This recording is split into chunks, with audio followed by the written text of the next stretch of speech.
Power star ಮಂತ್ರಿ ಕೃಷ್ಣ ಬೈರೇಗೌಡರಿಗೆ ಈ ಒಂದು story ನಿಮಗೆ ಅಂತಾನೆ ಹೇಳ್ತಾ ಇರುವಂತದ್ದು. ನೀವು ಇದನ್ನ ನೋಡ್ಲೇಬೇಕು.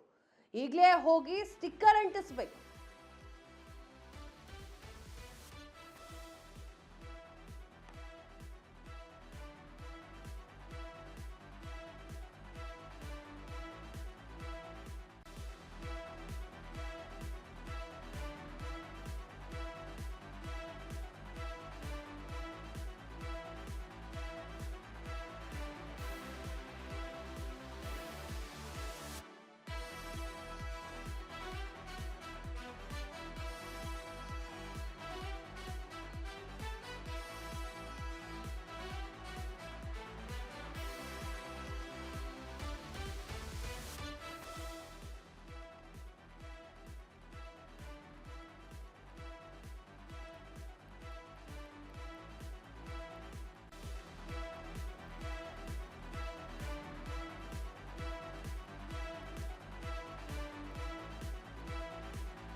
ಅಯೋಧ್ಯೆ ರಾಮ ಮಂದಿರ ದೇಣಿಗೆ ಲೂಟಿ ಕೇಸ್, ರಾಮ ಮಂದಿರ ಟ್ರಸ್ಟ್ಗೆ ಸುಪ್ರೀಂ ಕೋರ್ಟ್ ನೋಟಿಸ್. ಕೇಂದ್ರ ಸರ್ಕಾರ ಯುಪಿ ಸರ್ಕಾರಕ್ಕೂ ಸುಪ್ರೀಂ ನೋಟಿಸ್. ತನಿಖೆಯ ವರದಿ ನೀಡುವಂತೆ ಸುಪ್ರೀಂ ಕೋರ್ಟ್ ಸೂಚನೆ.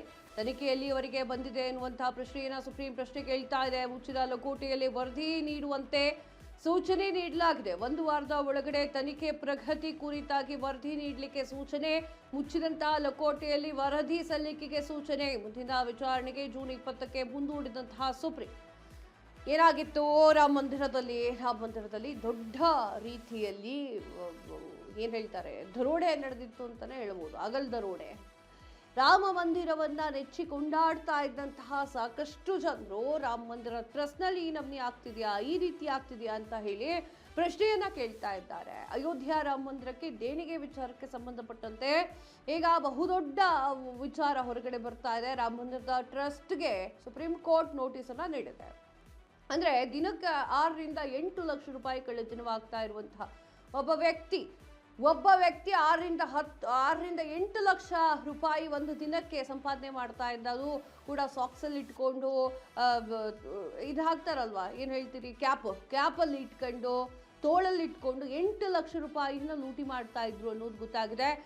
ಆ ವಿಚಾರಕ್ಕೆ ಸಂಬಂಧಪಟ್ಟಂತೆ ತನಿಖೆಯನ್ನು ಕೂಡ ಮಾಡಲಾಗಿತ್ತು. Supreme court notice. ಕೇಂದ್ರ ಸರ್ಕಾರ ಯುಪಿ ಸರ್ಕಾರಕ್ಕೂ ಕೂಡ ಸುಪ್ರೀಂ ಕೋರ್ಟ್ ನೋಟಿಸನ್ನ ನೀಡಿ ತನಿಖೆ ವರದಿ ನೀಡುವಂತೆ ಕೇಳ್ತಾ ಇದೆ. ಇನ್ನು ಸುಪ್ರೀಂ ಕೋರ್ಟ್ ಸೂಚನೆಯಂತೆ ತನಿಖೆಯಲ್ಲಿ ಅವರಿಗೆ ಬಂದಿದೆ ಎನ್ನುವಂತಹ ಪ್ರಶ್ನೆಯನ್ನು ಕೂಡ ಕೇಳ್ತಾ ಇರುವಂತದ್ದು.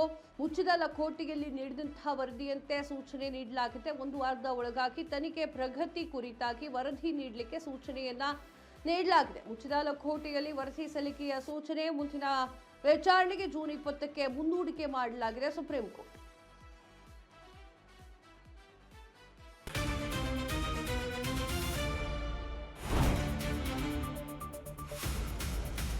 ಸಂಪೂರ್ಣ ನ್ಯೂಸ್ 24x7 ಇದು ನೊಂದವರ ಧ್ವನಿ.